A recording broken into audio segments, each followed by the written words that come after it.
Well, I appreciate you taking the time to talk to me. I don't know if you remember, but I made your patches for you. You guys ordered some patches from me. I do remember. Yes, ma'am. Um, I just wanted to kind of talk to you a little bit about the horse industry and what you do and stuff. How did you get into it? You've been doing it your whole life? Yeah, pretty much. I grew up in a little town up in Idaho, Montpelier, Idaho, and it's kind of a farming and ranching community. Everybody has a horse or two in their backyard, and so that's how I grew up. And So you've been doing it your whole life. yeah. I mean, it's. I don't really remember it, but my mom told me when I was 2 or 3. Anyways, I was out. We had like this half round corral type of deal, and then it was straight on the other side. But anyways, it went into a load and chute where you'd back the trucks up to load cattle on. Yeah.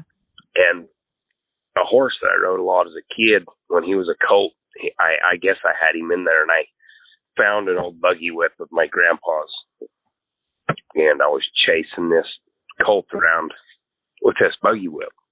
It was a yearling. And my grandpa come over, and he asked me, he called me Scooter. He said, "Scooter, what are you doing?" And I said, "I'm training my horse." And I didn't really realize, I don't remember that. But my mom and my grandparents, everybody told me the story 100 times.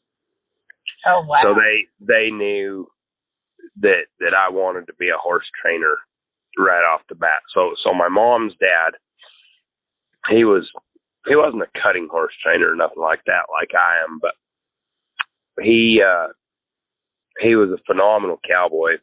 I mean, he could ride anything that bucked. He could train anything. He could rope anything. So I spent a lot of time with him when I was a kid. But yeah, I mean, we never really had a lot of horses growing up, but we always had anywhere from maybe 2 to 6. And then when I turned 18, I started, getting more horses and trading for horses and riding colts for people. And I started training horses for the public when I was about 14, but I started doing a bunch of trading around and buying and selling and all sorts of stuff. Right as soon as I graduated high school, I just kind of dove in. Yeah, you've got a lot of experience that most people would pay to have. Yeah, like the way I grew up, like a lot of people run cattle on the forest and the BLM and stuff up there. And so we would trail them cattle to the forest in the spring and then trail them home in the summer. So, and this is anywhere from maybe 6 to 10,000 feet in elevation. I don't know. But that's real cowboy stuff. Yeah. I lived right on the Idaho-Wyoming line. So maybe, 100 miles from like Jackson, Wyoming. Yeah. Wyoming was 40 miles away. Where we run our cows, a lot of times if the rain would get bad and you was gathering cows out of Crow Creek, say you'd go around to Afton, Wyoming and come in that way because the road would be too muddy going the other way. So I was very, very fortunate to be able to gather cattle, trail cattle, doctor cattle, ride a horse every single day. I mean, this is stuff that most people can't dream of. It was a job. Like you really used the horse for. I mean, you had to have the horse. You had to do what you were doing. There was no other way to do it. And they still, to this day, everybody still does it that way. It's not one of these Whitesboro, Texas groomed pasture. Go out there and cake your cows in, and it ain't like that. It's like in most of that country. I mean, there's little dirt roads and stuff, but yeah, you're going to have to do it a horseback. You're not going to do it in a 4-wheeler or a truck or whatever. And, when we'd trail them cattle to the forest, I mean, we might trail them 20, 30, 40 miles, depending on where we were going from down there in the valley, and sometimes it'd take you 2 or 3 days to take a bunch of them up. And so, yeah. Do you think, I hate to say average horse owner, but like what you described, your average horse owner is somebody that pretty much, it's a hobby. They show and they do that kind of stuff and trail ride and stuff. Do you think if they had just a little bit of that experience, it would probably help a lot of the problems that you see? Well, yeah, I do. So like we never had a horse trailer until I was probably 12 years old. So every horse we had would jump in the back of a 2-ton truck. My grandpa had a pickup truck with a stock rack on the back of it. And we'd load them horses up at 4 o'clock in the morning. And, I mean, they'd just jump in the back of a truck. Nowadays, people ask, will he load in a trailer? As a matter of fact, they even want a ramp on the trailer. I was fixing to say. Yeah, they're not like that now. No. So, them horses, like, here's something to wrap your head around. For like up there in that country, Wyoming especially, a lot of wild horses. And if you ever study wild horses and you watch them, you'll figure out that they graze and eat all day long, and they move, and they only go to water once or twice a day. So, and they'll oftentimes travel 10, 15, 20 miles for water. And it makes you wonder where we went wrong. They used to eat all day and go to water twice a day, and now they have water all day long, and we feed them twice a day. And then they're in a stall, and they don't travel. I agree with you. I agree. Yeah, it's just something to, not saying, I'm just saying just think about it here. I'm not saying anything. You just think about that. And, well, yeah, I mean, we didn't grow up like you did in any way, shape, or form, far from it. But we were at least taught to let them be horses, and we were lucky enough to have a little bit of land, about 40 acres, and we could let them be horses, because I agree with you. I think some of these, the way they're kept, if they could be actual horses, like you said, wild horses, it would make a huge difference. Well, and the reason that it's hard for some people to wrap their head around is you only know what you know. Yeah. Sometimes you have to find out what you know to find out what you know. And so we are taught that these, we think that they want to be in a stall and have a blanket on them and have all the good hay in front of them, but they don't. I mean, they'd rather be outside. Anyways, just because you're cold doesn't mean your pet's cold. And then, kind of back to your question about growing up the way I did and doing the stuff that I do, would it make things different? Yeah. There's really not a whole lot of replacement for wet saddle blankets. Now, there are a lot of guys out there that are, say, cutting horse trainers, and they have kind of an assembly line in which these horses are trained. Those horses get out of the stall, they get saddled, they get loped, they get warmed up, then they go, like they got one guy that just saddles them.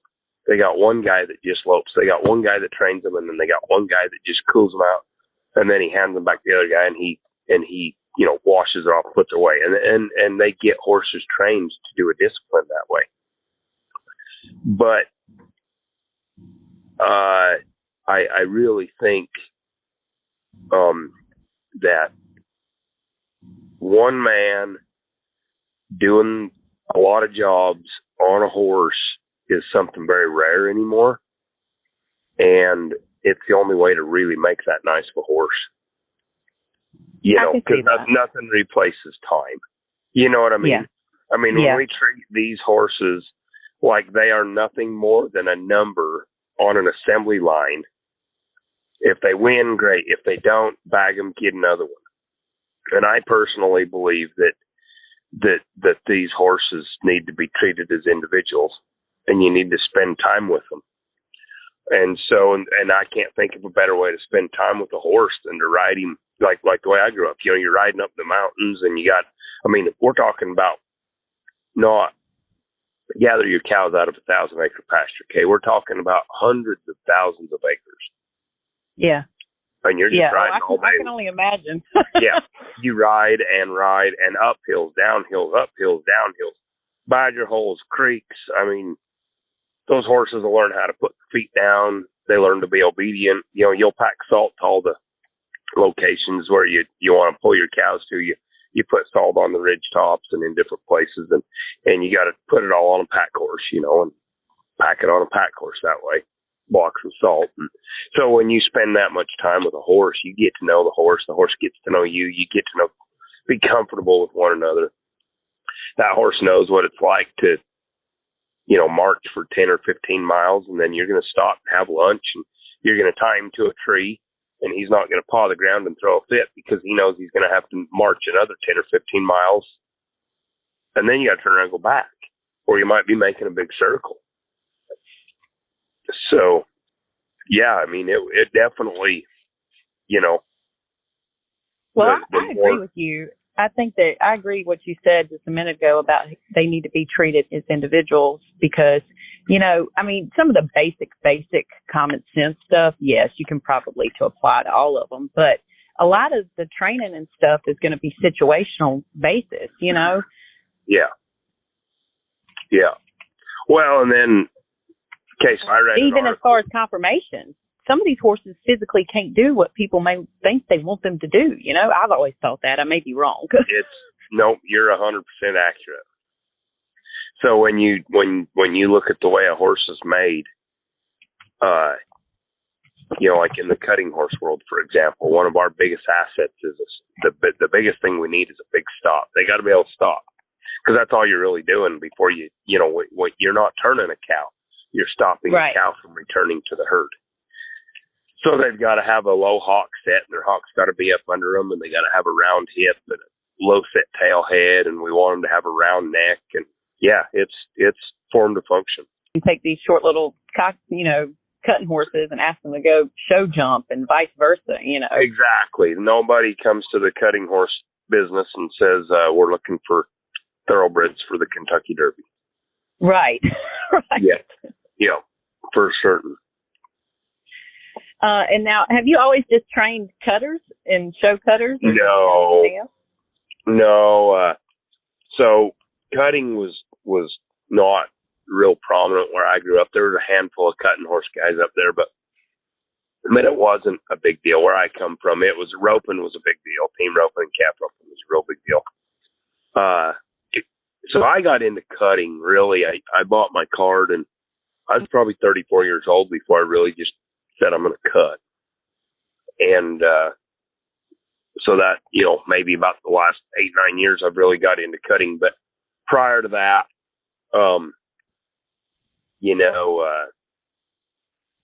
I roped a lot. I trained some rein cow horses and did the snaffle bit deal for a while, and you know, which had cutting in it, you know.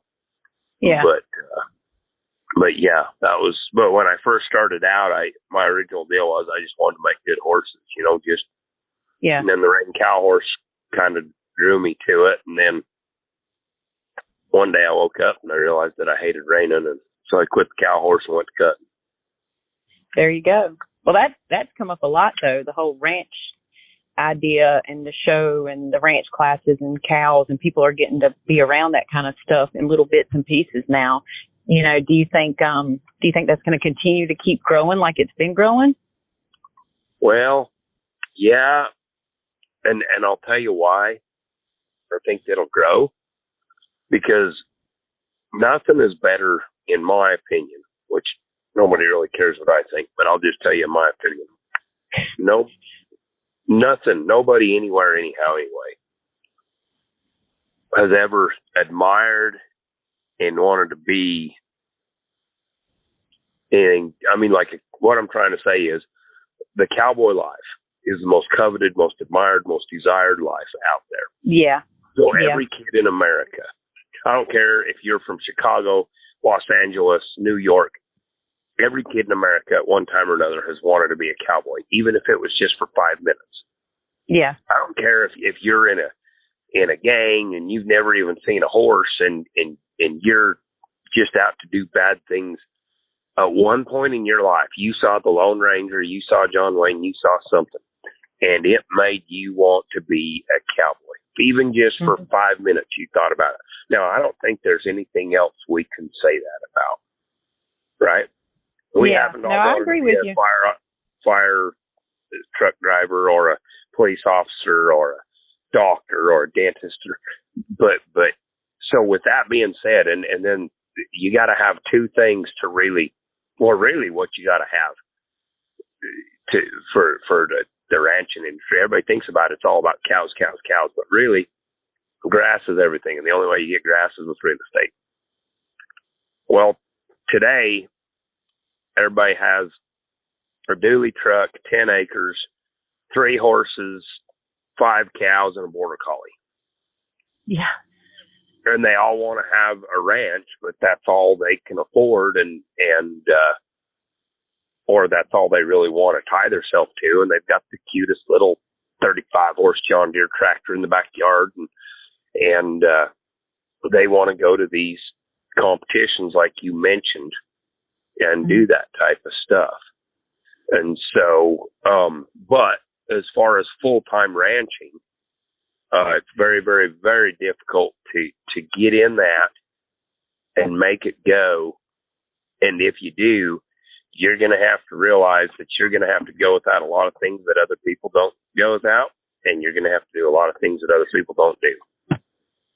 You hit the nail on the head with that, because owning horses, period, but horses and cows, it's a lifestyle. Like, it's not it's your lifestyle. It's a Sunday through Sunday, 24/7 thing. Yes, it is. There is no off season when you're dedicated. Right. There is no, well, and I always thought that God made cattle and gave them to us so that we could give them horses a job. The horse is in its best mind when it is doing something in regards to cattle or animals. Yep. Not to, offend anybody or whatever, but to, that's why everybody looks for reject cutters and nobody in the world looks for reject barrel horses. Now, I've had a million phone calls a week, people saying, do you got anything that doesn't cut good enough that's a reject that we could go rope on or barrel race or trail ride or ranch or whatever? Nobody's ever called me saying, hey, does your wife have something that just ain't working out on the barrels? And the reason being is when you train them to work a cow, they get really, really broken, really, really solid. And a barrel is an inanimate object. A cow basically works a horse. And a barrel doesn't move. So that's why you see a lot of them barrel horses get kind of ticked off, because that's just something somebody made up. Whereas handling cattle is an actual job that them horses can relate to. I agree with you. It's 100%. I mean, it's 100% honest what you're saying. I never rode barrels, but I can relate because I actually did pleasure. Which, if you look at pleasure, it's like we went slow for no reason. But you can still kind of see now, which I don't ride now, but I can see now looking at horses in the cow industry just as a whole. Cutting, team roping, all that stuff, and then you look at horses that are in the other disciplines. It's a big difference. Yeah. Well, and the same thing could be said about the reining, for them horses just go out there and lope circles and sit there and turn around and then sit there and run and stop and run and stop and run and stop and then go turn around more. And so a really good reining horse probably wouldn't be very handy to have on a ranch. Like, I'm talking about a ranch. Now, you got to understand. Right. Farms have horses. That's why when you go to Kentucky, they have thoroughbred farms, they call them. They don't call them thoroughbred ranches. Nobody's ever had a thoroughbred ranch. They call them thoroughbred farms. Cattle have ranches. So those people that claim like a reining, they say, we got a 20-acre reining ranch right here in Pilot Point, Texas. And it's like, okay, no, you don't, but I guess you can call it whatever you want to, but the reining horse really isn't much different than the cutting horse, the barrel horse.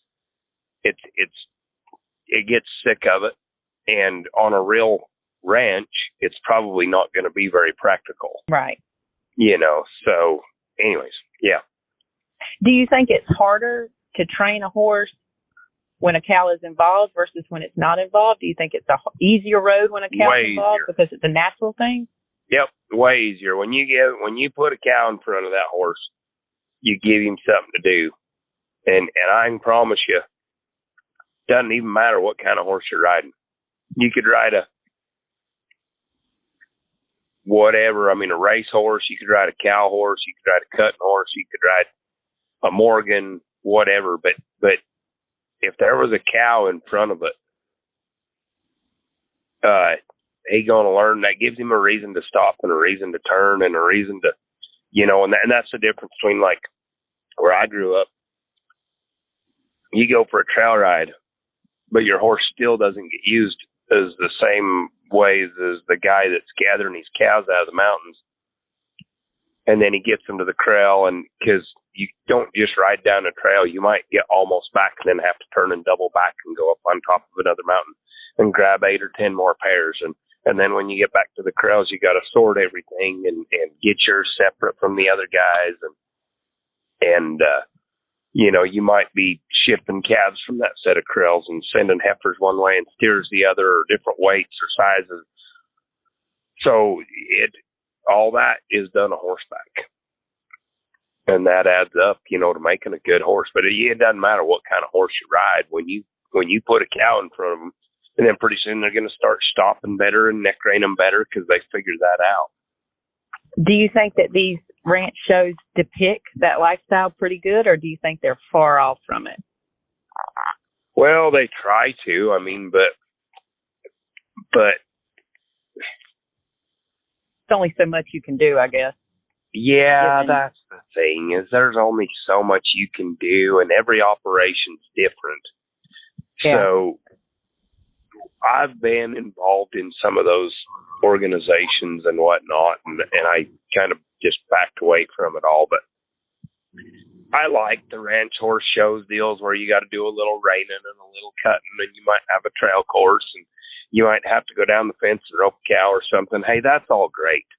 And I like it because it gives you something to shoot for as far as you or let's just say this guy over here, he's got a 10 acres and a Ford dually truck and a Platinum trailer and 3 horses, and they're all kind of bred. One of them's a dual smart ray out of a metallic cap mare or something, and it's maybe not like a big time cutting horse, but it flunked out of somebody's program, and it was kind of big and shapy, and he just likes to put on his vest and his hat and do a little of everything.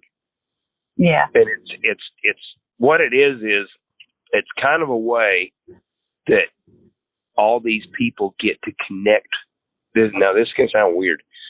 They get to connect with what I call your pre-pubescent self. Before puberty, you were a pure child, and your heart was pure. After puberty, you fell in love with girls and guys, whatever, and you went nuts forever. So puberty screws up everything. Pretty soon you start putting Dapper Dan in your hair and a little bit of Old Spice on, and you're trying to impress the ladies. But before you went into puberty, or guys or girls, either one, nothing got in your way. And so these ranch horse shows are a way for them to reconnect from the days when they watched Matt Dillon and they watched, the Rifleman and Jimmy Stewart and all them, and they wanted to be that cowboy. So that's what I like about it. And what I also like about it is you don't have to make the team to be able to play. You can just buy a horse and a truck and trailer and go in. But does it depict what really goes on a ranch? Probably not, but I guess they try to do it as good as they can. Possible to really do it all, but what I do like about, and every organization is different, but like I say, what I do like about it is it gives those people that opportunity, and it gives them something to work for. So the guy doesn't go, you know what, I'm 55 years old, and I've done everything right my whole life, and I got nothing in the cooker for retirement. I mean, me and my wife can only sit here and stare at each other for so long watching Archie Bunker while she knits hot pads, and we're going to go nuts. You know, I can only golf so much. I can only mow the yard so much.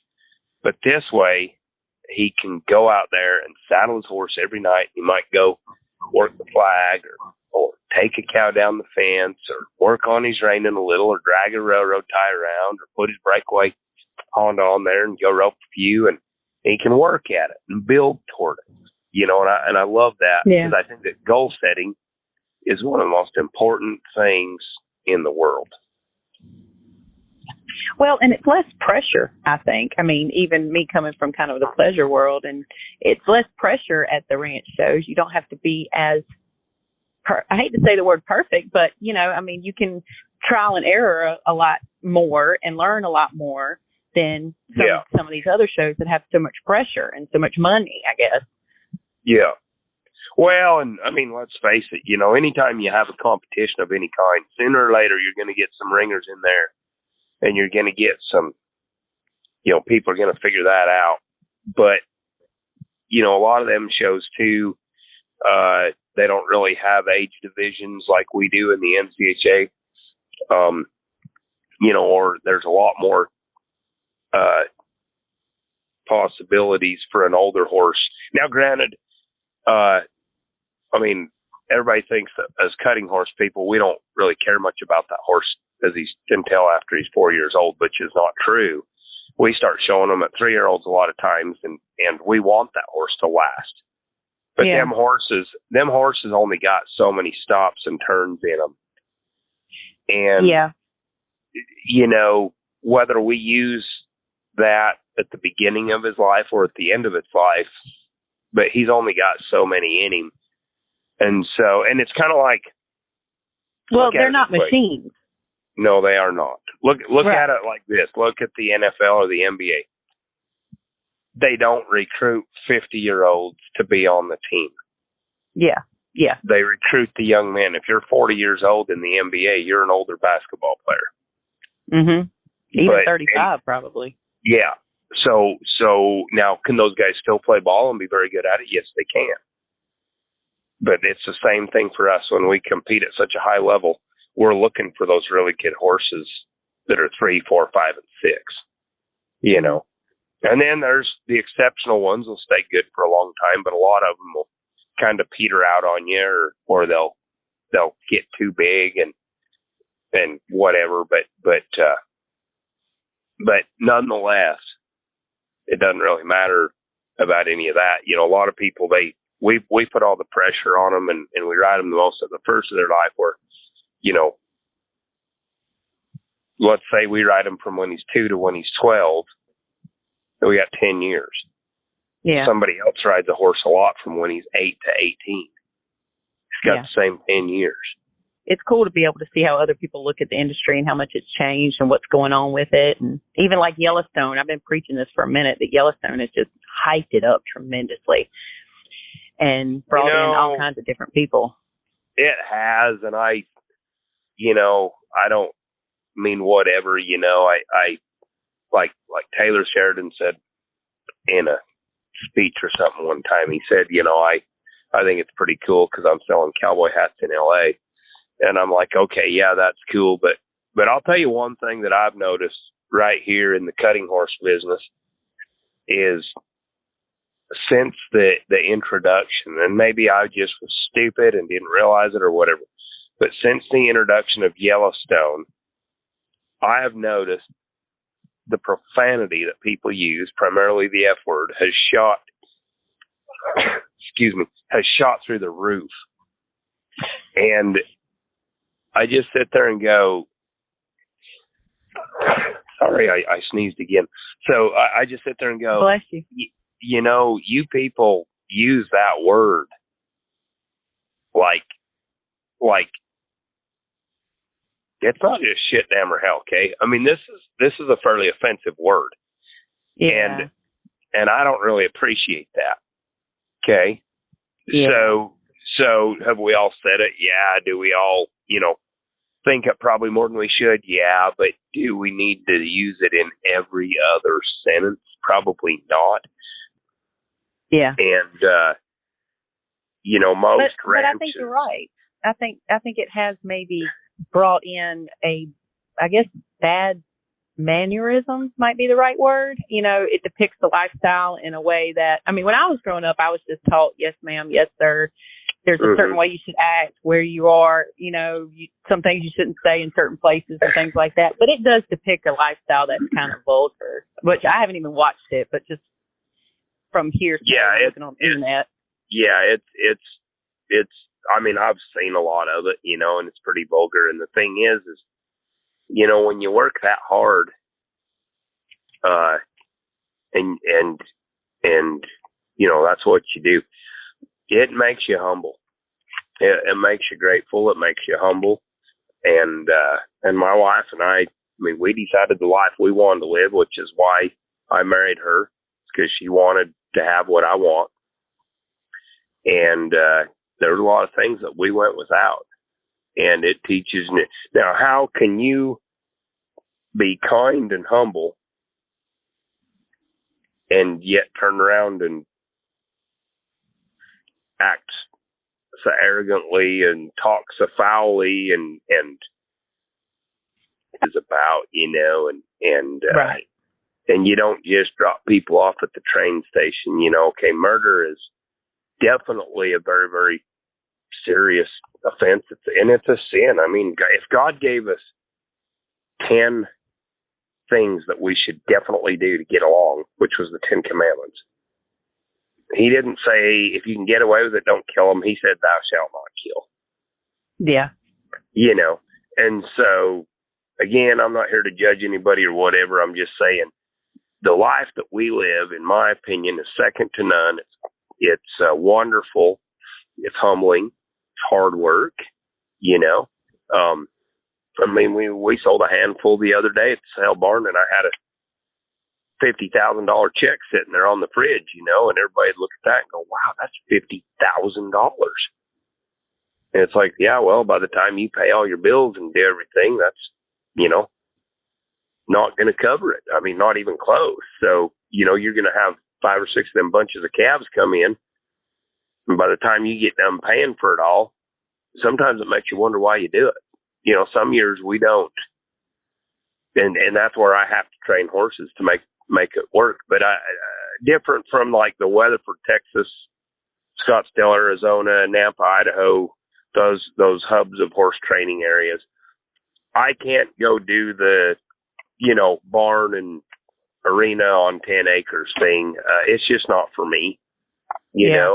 I know a lot of my friends and they're great people, but they have 40, 50, 60 horses in training, and I don't. I keep about 8 to 10, and pretty, I ride them all personally, and we do use them outside and inside, and that's how my program works. Yeah. Well, ain't nothing wrong with that. You just made me think of another question I wanted to ask you. The prices of horses in the last couple of years, I know you could probably comment on this. Do you think it's going to come back down to normal, or do you think it's going to stay the way that it's been? Because they've been out there. They have. So I've talked about this with a lot of people. They'll go down. They'll definitely go down. We've seen that, I've had some people say, the price of horses will never be the same again. And to that I say baloney. It's very, very simple. We saw it back in my lifetime. So I'm 43 years old, and I remember in 2004 or 5, I was thinking, how does a guy like me buy a decently bred horse and not have a lot of money? Because I remember seeing, them really well-bred horses bring all that money. And I remember thinking, how's a guy like me ever going to get in this? Well, in 2007, everything went through the roof, and in 2008, they all went through the floor.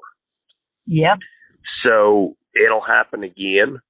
Right now, everybody's buying mares and raising colts, and they're breeding a bajillion studs out there, which there's a lot of great ones out there. But the problem you have is now that we have these babies, Somebody's got to do something with them.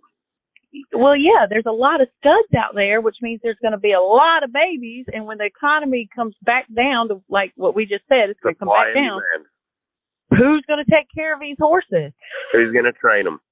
See, the difference between cattle and horses is as long as cattle are fat and shiny and they're eating, you're making money.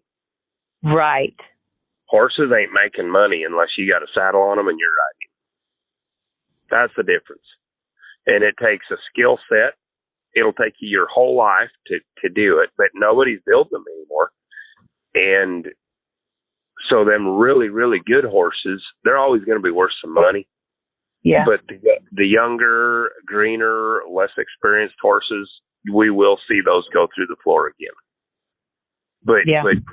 but really, the horse market the good horses will probably, until we see, our stock market, like the Dow, be cut in half again. I don't even know where it's at right now, 30-some thousand, 32, 3, 4,000.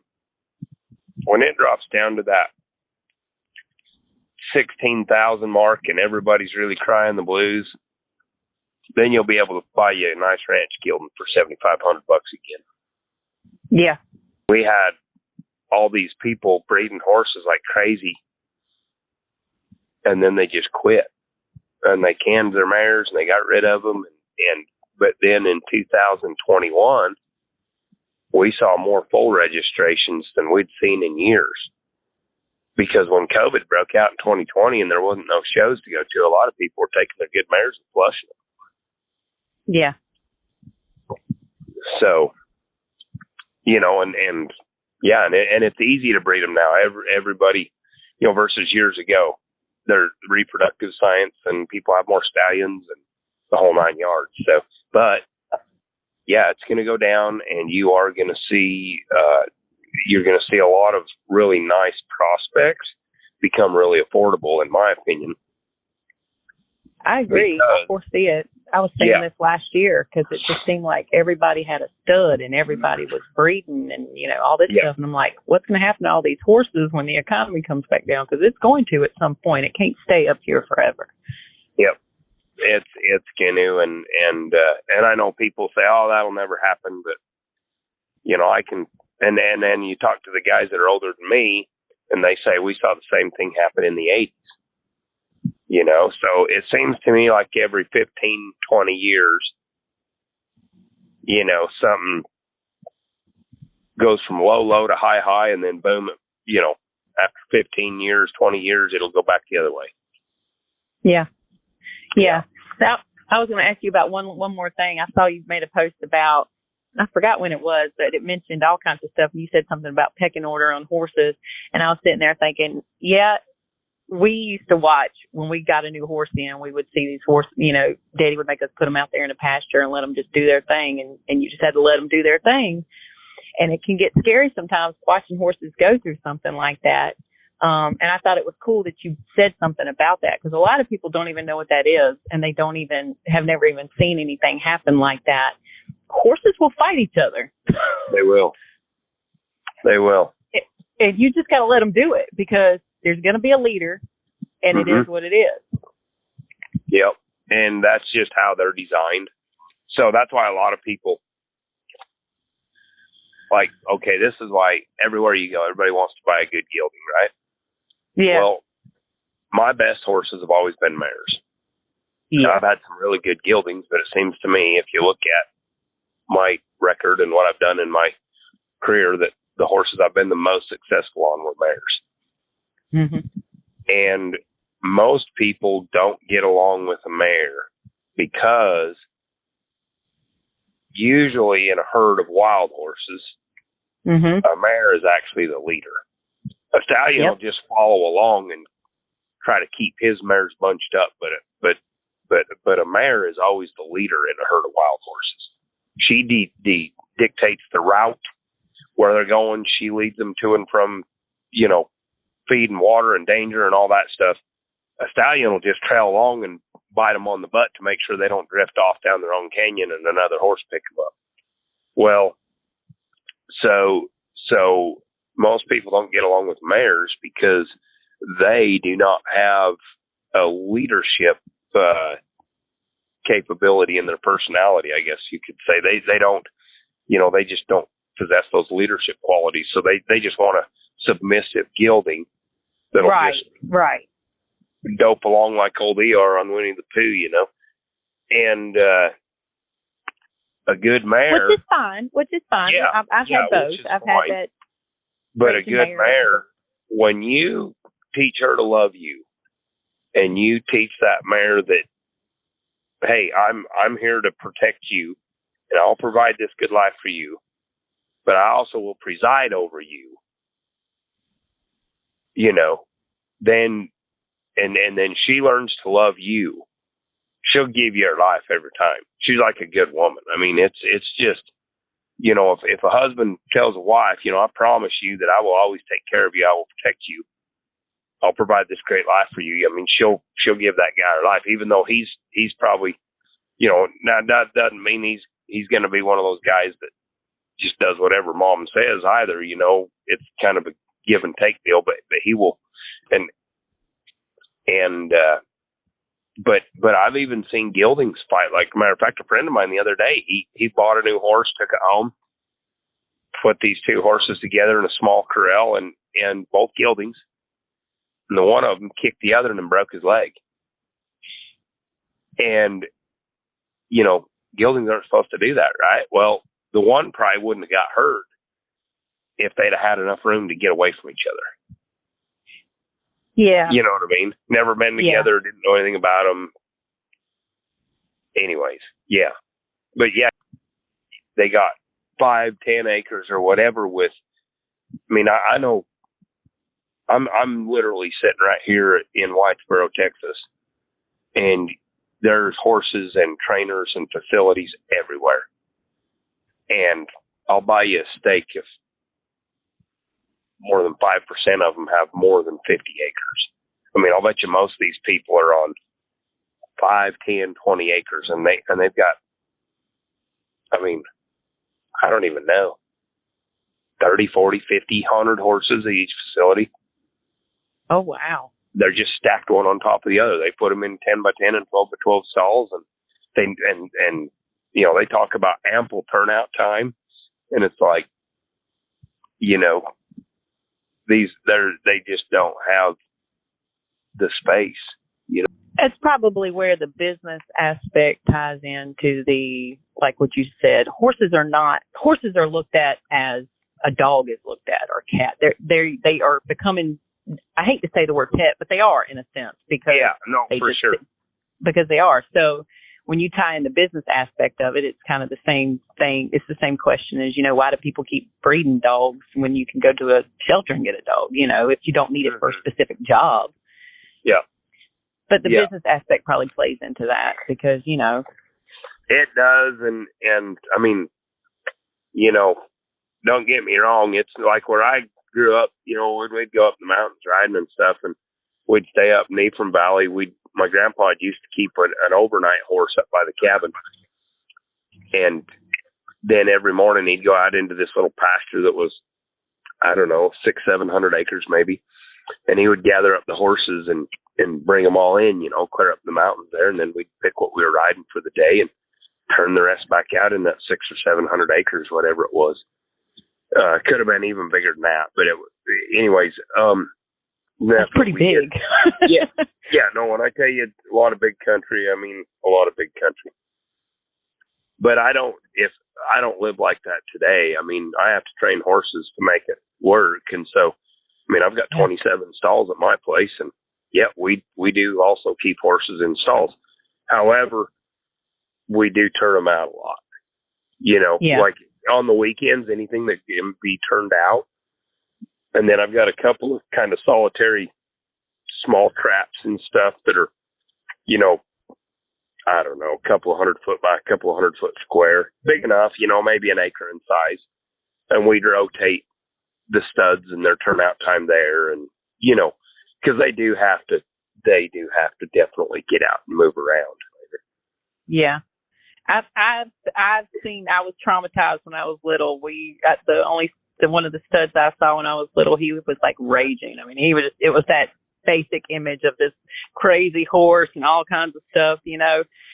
So I've not really been around them, and I've only seen, we tried to breed my mare a couple of times when I was younger, so, but he was the exact opposite of what I saw. He was the calmest thing you ever laid eyes on. So I haven't been around them or handled them much at all, because it takes skill to be able to handle a stud. I mean, you don't need to be an idiot going in trying to handle a stud. if you've ever watched wild horses, when them two Mustang studs fight, Yeah. okay, nobody steps in and says, hey, you can't do that. Them studs understand two things, and that's breeding mares and fighting. That's it. Mm-hmm. That's all they understand. And when they're going to grow up with they're going to get whipped out of the mare band when they're a yearling. And they're going to go off and run with a bunch of other Mustang studs. And then when they get big enough and strong enough, they decide they want to try it.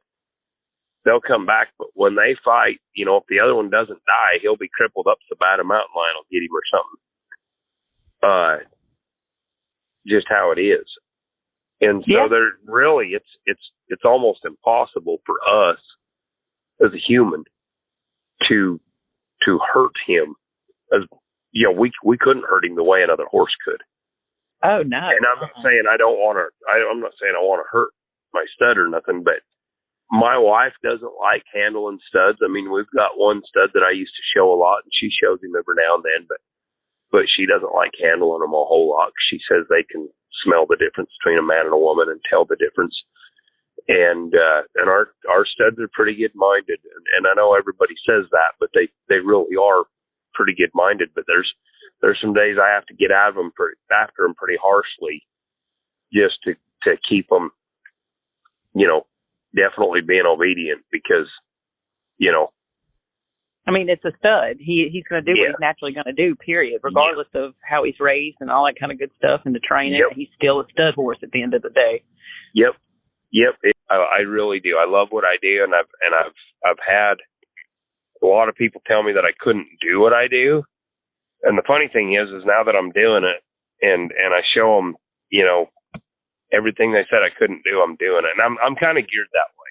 So if you tell me I can't do something, there's this great big old screw you streak that comes out in me and says, watch. That's just how I am. But I also have known my whole life that I wanted to be a rancher and a horseman. And so, and I do think there's a big difference between a horseman and a horse trainer. You know, that I know a lot of horsemen that really don't have big lifetime earnings like a lot of the trainers. You know, like maybe Buck Brannaman, you know, there's a guy that one of the best horsemen, we could say, and he's very, very good at what he does. Now, if he decided he doesn't have $1 million in earnings in the NCHA, he's not a Hall of Fame cutting horse trainer. But I will tell you that he's good at everything he does. So I'm led to believe that if he wanted to be a great cutting trainer and win all that money doing that, he could do that. But he didn't. He decided to help people with their horses and give clinics and do all the stuff that he does. And I think he's a great horseman. You know, so there's a difference. But everything that I'm doing in my life, it was basically one of them deals to where I lost a lot of friends. Maybe I didn't make a lot of friends because of it.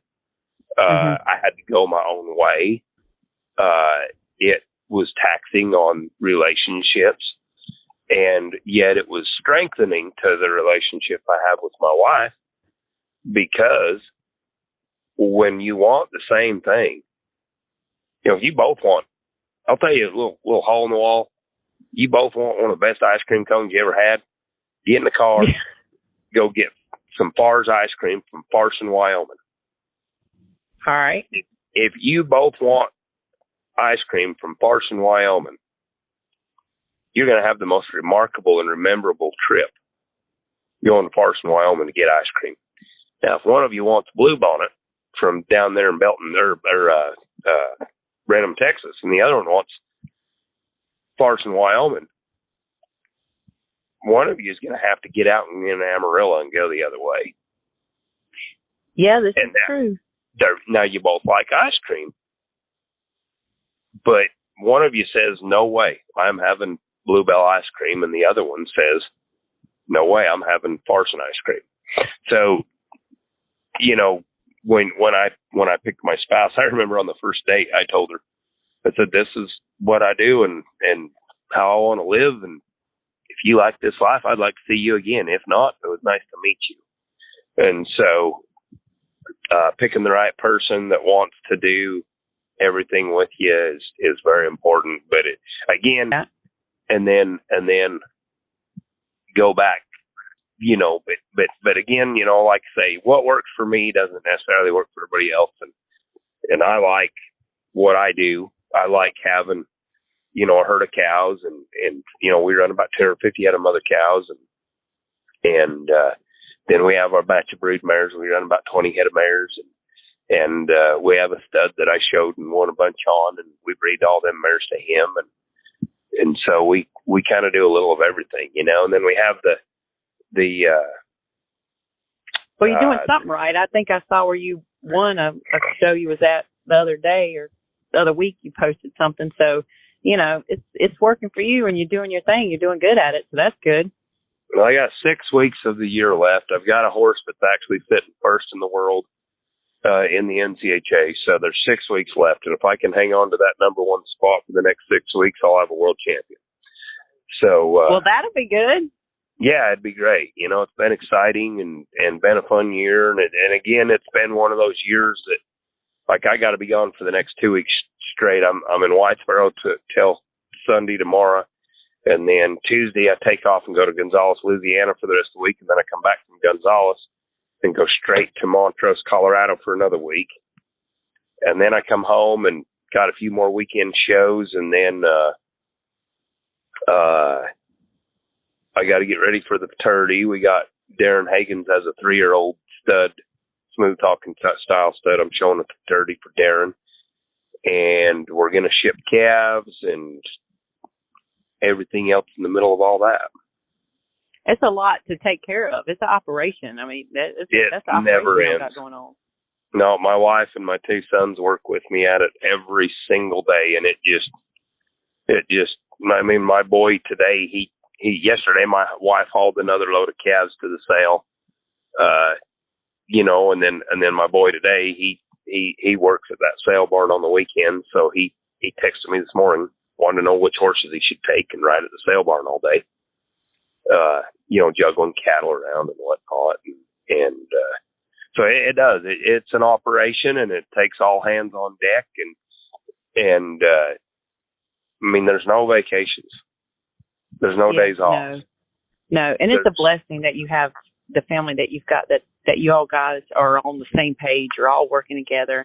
You all are going for the same goal, doing the same thing. So that probably helps tremendously too, It does, but there again, I don't know.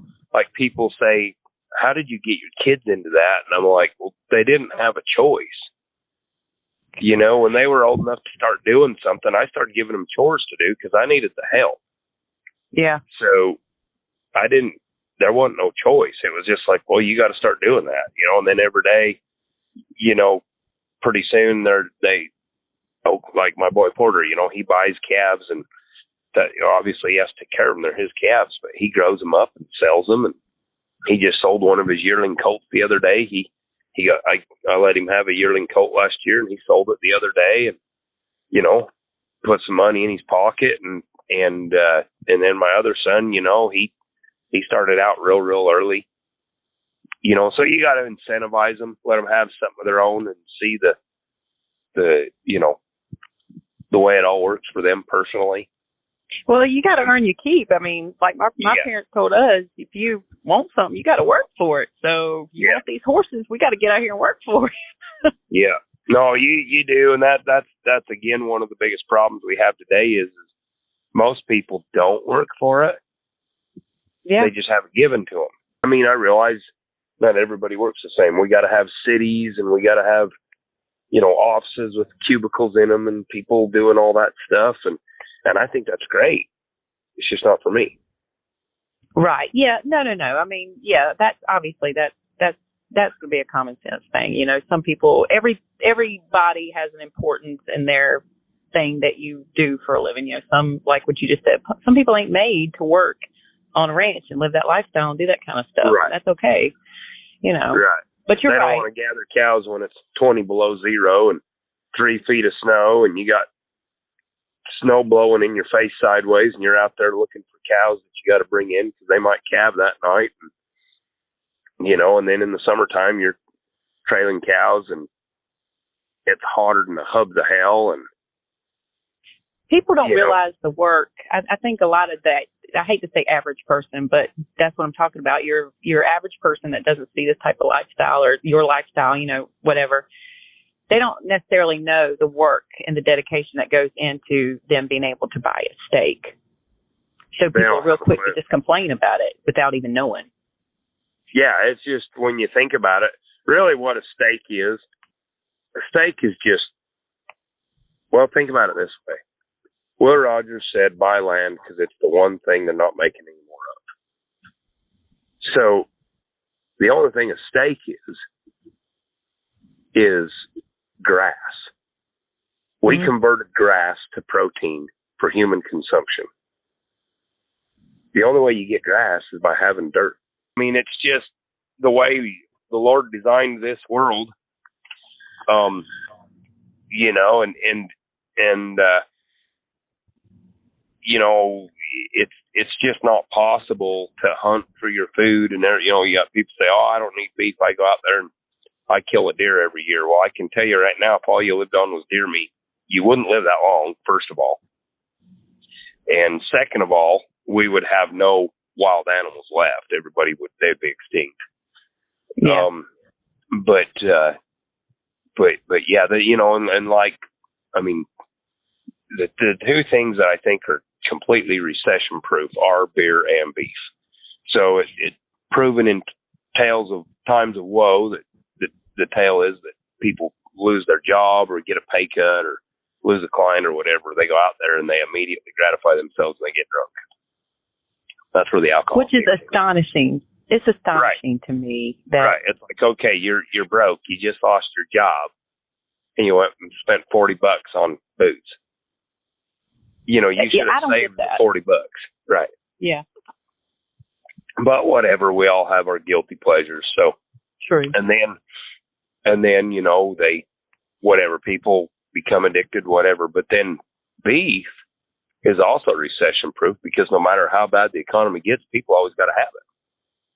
And no matter how broke you are, no matter what it is, you're always going to find a way to stop in there at Wendy's and grab a hamburger, or somebody's going to graduate or have an anniversary or have a funeral or whatever, and you're going to get together and go out for dinner. And you know, let's face it, I had a friend of mine said to me the other day, he said, you know, this guy's a big-time car dealer and everything and has cutting horses too. And he said, you know, I think I'm not a Republican. And I looked at him, I said, what do you mean? And he goes, I think I'm a libertarian.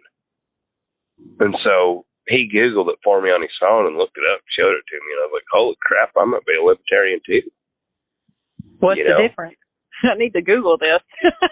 Well, basically, the libertarian believes that the government should be responsible for the roads, you know, the electric grid system, the military, you know, basic things like that, right? Yeah. But as far as government being involved in every single little bit of our life and feeding us and providing for us and in every way, shape, and form, no way.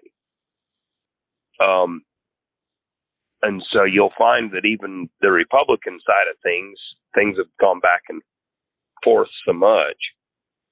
The Republican could be argued. I mean, I know it's supposed to be the conservative party, which is, you know, again, what I would like to claim to be. But I don't like being told what to do, or, you know, the idea of America is to be able to go or come, buy or sell, be drunk or sober, whichever you please, to be free, to make capitalism, to make it as great or as little as you want. You know, some people, their idea of heaven is living in a single wide on 2 acres and not owing nobody nothing and just driving an old truck that they fixed up under a shade tree, and they make $12 an hour working at the, you know, local grease rack, and they get to go fishing every single weekend. That heaven right there. I don't have no bills. I pay cash for everything. I don't owe nobody nothing. Leave me alone. Just let me go do my job and dump 10W30 in every vehicle that walks through there. And then other people, they want to have big fancy house, big fancy cars, go on vacation, see the world. But that's America.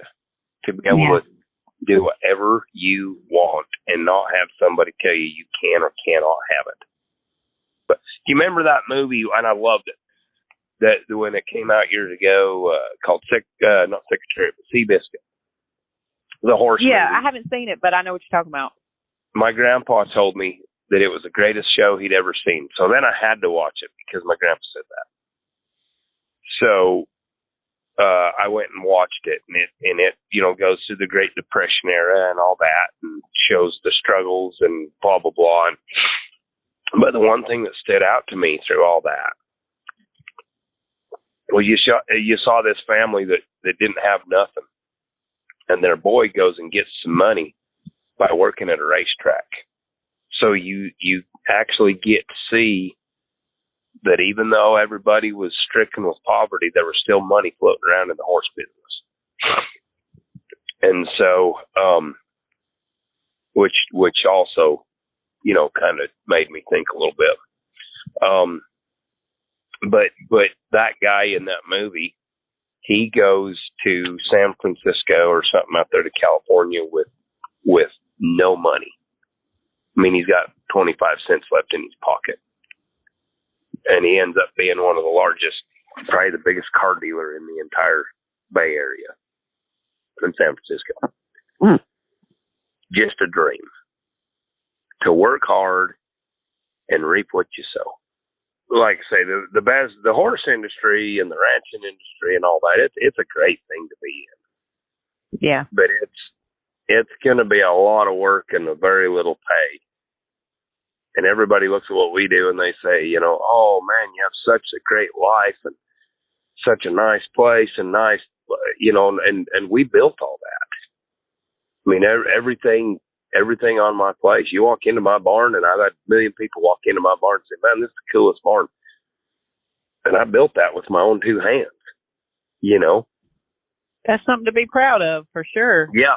Yeah, I just looked at it and said, well, if I'm going to have somebody build me this barn, it's going to cost me $150,000, or if I build it myself, it's going to cost me about 50. So I think I'll save $100,000 and do it myself.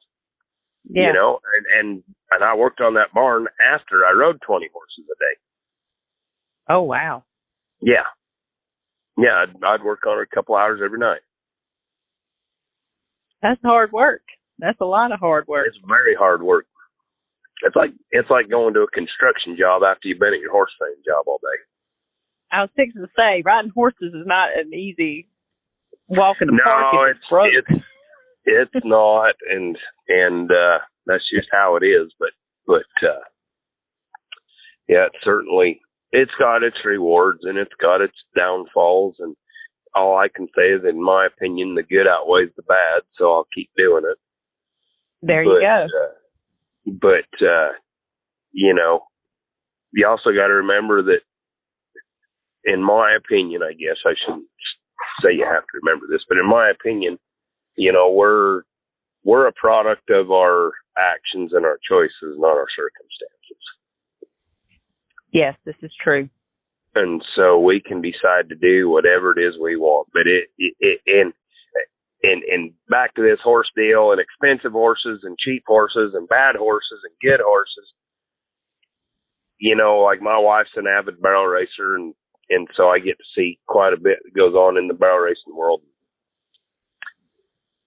In almost every single town you go to, there's a little girl there that's in high school that goes out there and wins the barrel racing damn near every week in any town in America. And a lot of times she's riding a horse that nobody wanted. And she wanted to ride, so she took it on and went to riding. And she was willing to put in the time. And the work, yeah. And the work. Yep. Put in the time and the work. And ends up creating something great. And I've seen that, a story just like that in almost every town in America. You'll take some little poor kid that she ain't got nothing, and her daddy's got a buddy that he drank beer with that had a horse that was supposed to be a race horse, and nobody could get it broken up for the jockeys to ride, and ends up swapping it off in a card game that night, and his buddy gets it for, a .22 rifle and $100 bill in the trade. And she'll make it, a big time horse, because what she'll do is she'll just take it out. She ain't got no other choice, so she just makes it work. And she rides and she rides and she rides and she rides it. And eventually it'll come around, But the problem with the horse training deal is the trainer has to make a living. So if you want him to work with just one horse a day, and he has to spend hours and hours and hours and hours with it,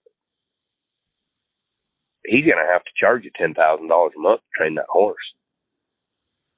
Time is money. This is true. Yep. So the trainers have to take on so many horses to make it work. And you can say, well, I think I'm going to be a horse trainer because I trained 3 or 4 of my own and they turned out really, really good and I could do a good job at it. Well, you're going to find out real quick when you start doing it for a living that you can't spend 3 or 4 hours on every horse. Mm-hmm. You'll have to figure out how to get a lot done in a little bit of time. And the problem with horses is that doesn't work. Now, there are guys out there. I mean, a lot of us can get something done with a pretty decent horse, maybe, versus the guy that sits in the office all day. He probably can't get it done, whatever. But and yeah, we do get them trained. But really, that's the biggest problem with this horse training deal is you need a professional that has the skill and the knowledge and all that. But yet, once he gets to that point, he ain't going to be able to give that horse the time that he truly needs. The individual one-on-one time, and even the best trainers out there have a lot of green or inexperienced people working for them to get that horse ready. And then that horse's actual time with the experienced trainer is very minimal. Right. If that makes sense. And yeah, no. It's the business aspect of it. I mean, you have to delegate things and have certain things go at a certain time. Yep. Because you only get 24 hours in a day. Right. And every man's going to want is, which, to us, kind of sounds weird, but to us, family time for me and my family. Hell, the other night we were all sitting there in the barn. We were just sitting around the barn, me and my wife and Ethan and Porter, and we were just talking about animals, horses, this and this and this, kind of making some plans as we BS'd along there. That's family time for us. We were just sitting around the barn. But every man's going to need, you're going to want to sit in your rocking chair on your porch Sunday afternoon once in a while, and which to me is a vacation. But the bottom line is these horses take a lot of time. Yeah, I think you're working on the horse's time sometime too, especially if you're new to the industry trying to train. I mean, some people get all caught up and you should ride them for 30 minutes. You should ride them. You should do this and do that and do this. Well, if you get out there and hop on for 5 or 10 minutes and they give you what you're looking for, then you can go ahead and get off and go on to the next one. That's how I always thought it worked, but I could be wrong. No, that's true. But and then there's sometimes that, again, that's what makes them so good about ranching is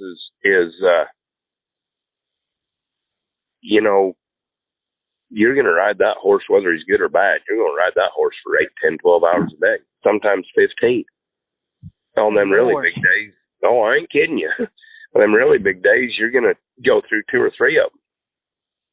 And it ain't like just straight driveway. Y'all are going through some country. Yeah. And you don't have a choice. It's not like, well, gosh, this horse is being pretty good. I think I'll quit him now.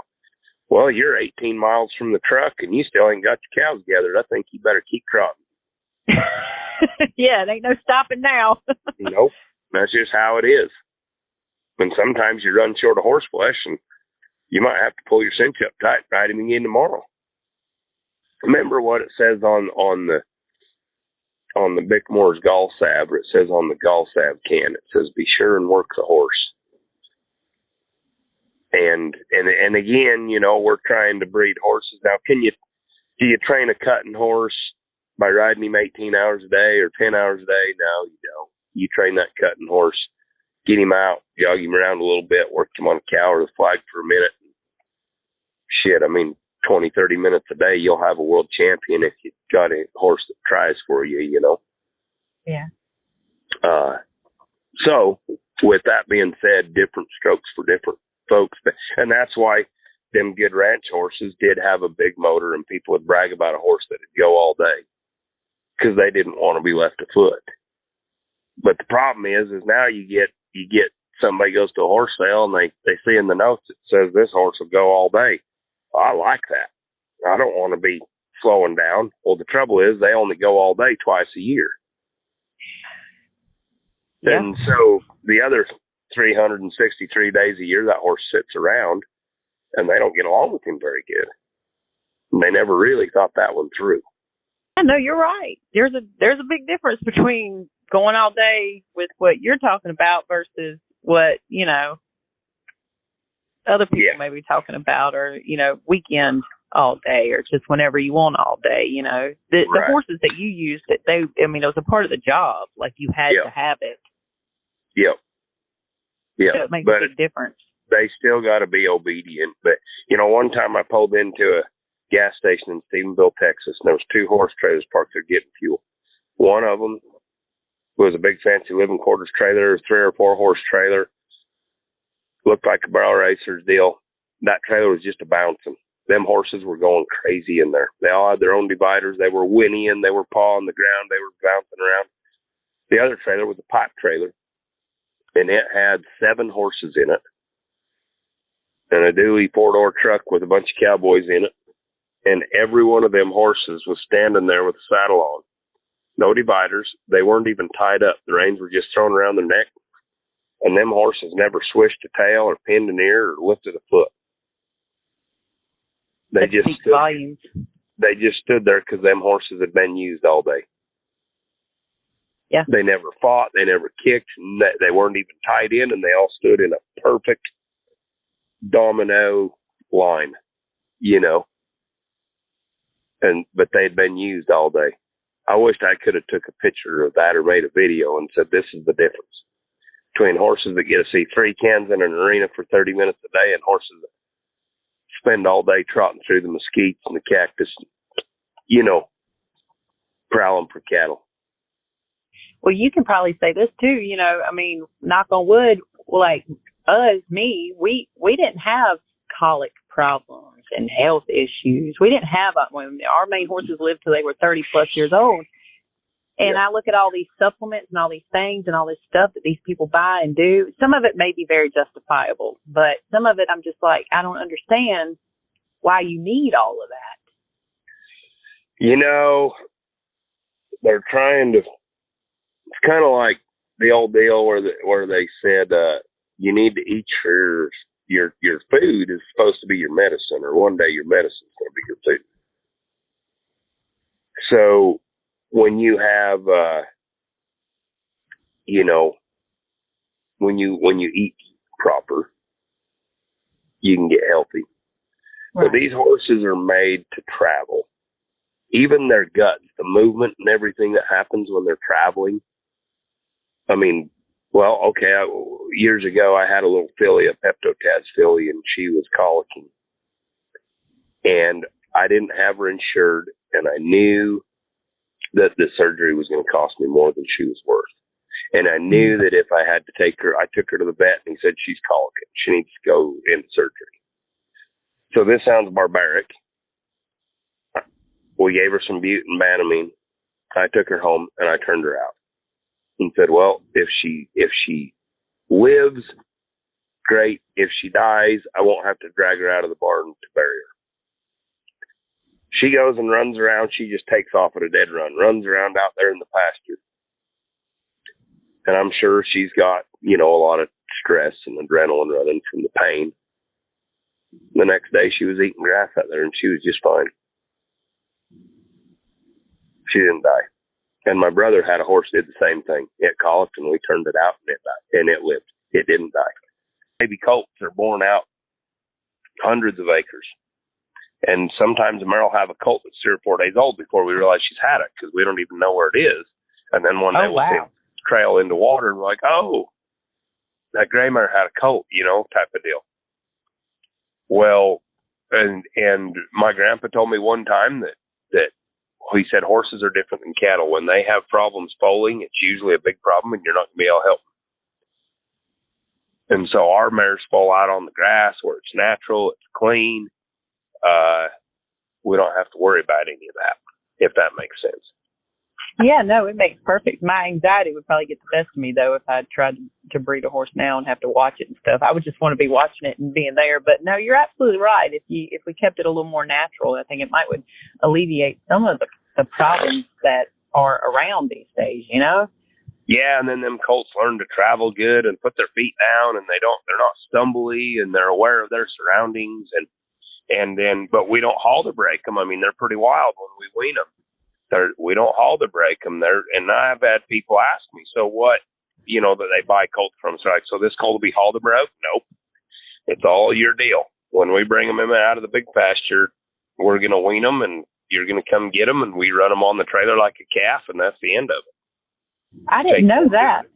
Yep. We don't halter break them or nothing. Now, if it's something we keep around, then we'll go ahead and put a halter on him and tie him up and start doing that. But no, they're going to be somebody's workhorse their whole life. They're going to be somebody's animal their whole life. So for the first 6 months, I make sure they get to be a horse.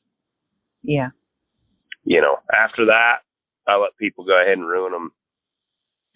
We sell them. But for the first 6 months of his life, he's just going to know big country and his mom and his buddies and that's it. Yeah. After that, sorry, but man's going to intervene and your life's going to suck. So, sorry, buddy. Yeah, but for the first little while, I just let them be a horse, and it's crazy at how many of them of the horses we raise. I mean, we send them all over the place, and people get back to me the next day, and they've got a halter on it, and they're leading it around and playing with it, and it's like, they train up pretty quick, but you just go put some time in. That's all it is. Well, that's something to be proud of. Yeah. Yeah, it really is. Yeah, not a lot of people can say that. And I think, that's the difference between the demographic too. Me, I'm on the East Coast. You guys are around more land and be able to do that kind of stuff or whatever. So it's a big difference because, over here, you buying a horse like that, it's gonna be halter broke at some point. They're gonna have to be messing with it, sooner than they should. But yeah, well, it's a different thing. I mean, that's like you go into a thoroughbred farm in Kentucky or somewhere, and you'll walk down the stall aisle, and they'll have those, cute little gate things in front of them, and they're all eating hay out of a hay net, and they all got leather halters on, and then you come out west to one of our ranches, and them horses are all running out in a big pasture, and we go and round them up with another horse, and trail them in, and I mean, a lot of the big ranches still to this very day, they train those horses to run into the corral and then turn their butt to you. And somebody ropes every horse. And then after they rope it, they turn around, lead it to you, and they hand that's your horse for the day. So a lot of it's just, cultural differences, from east to west, where the East Coast is more English style and the West is truly has its own Western way. Definitely. Yeah. You can live it out there than you can here. Yeah. Yeah, for sure. I tell my cousin and some people before I told them, they were asking about breeding, and I say everything we ride is, bred to be a cut horse. And he said, why is that? And I said, we live in the West where the cow horses came. The cow horse conquered this country. If you really want to make your life better, there's a book called Where the Rivers Run North by Sam Morton. It's a remarkable book. It's the most remarkable book I've ever read. And it's wonderful. And you'll understand a lot more about horses if you read that book. I read a book by Monty Roberts that in my opinion, I'm not going to say it changed my life, but it fueled my fire even more at a time when I needed it. It's called The Man Who Listens to Horses by Monty Roberts. Another book that I read was obviously... Is Monty Roberts the one that did that they had that movie based off of with the girl and the horse and they had the wreck? No, so that would be The Horse Whisperer that Nicholas Evans wrote. And that's a little bit more about the Buck Brannaman deal. Yeah. It's more, Buck Brannaman based, which a lot of it's the same kind of training and the same. Not all of it, I'm glad y'all do it, and I don't. Yeah. No, it's really, like I say, but it's just one of them deals to where I read a deal just this morning about a guy who's riding his horse from coast to coast. And he travels 30 miles a day riding his horse. Uh-huh. And he had a business and yada, yada, yada. Well, he was overridden with depression, anxiety, all the bad stuff that goes through our mental whatever, right?